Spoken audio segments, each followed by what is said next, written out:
Okay, my friends, let's talk about the push press. The push press is an overhead press in which we use a little bend in the knees to help get the weight up overhead.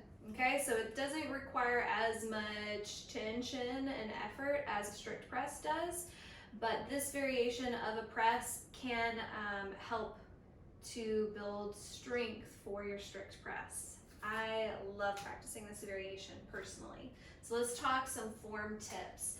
With the push press, we want to make sure that our rib cage stays stacked over the pelvis. We're going to have a little bend in the knees to drive the weight up overhead, okay? So as we bend the knees, rib cage stays over the pelvis. That means butt's not going back, okay? We're not going to lose that stacked alignment as we bend the knees, okay?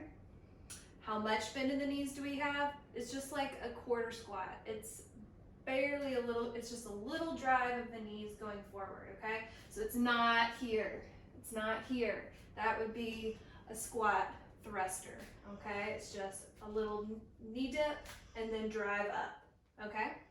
So there's two options for how you catch the kettlebell and pull it back down into the front rack. You can pull it down just like you would for a strict press, or you can catch it with a little bend in the knees. I like to catch it with the bend in the knees because it helps me to keep patterning that little knee dip, okay? So here's what it looks like with load.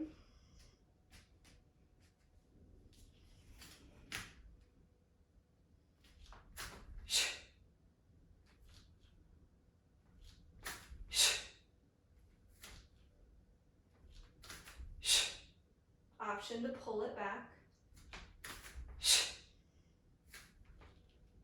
And you'll notice my heels leave the ground when I'm going into the push press. That is perfectly okay for the heels to leave the ground.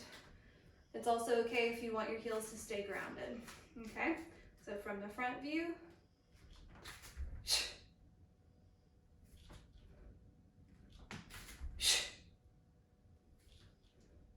or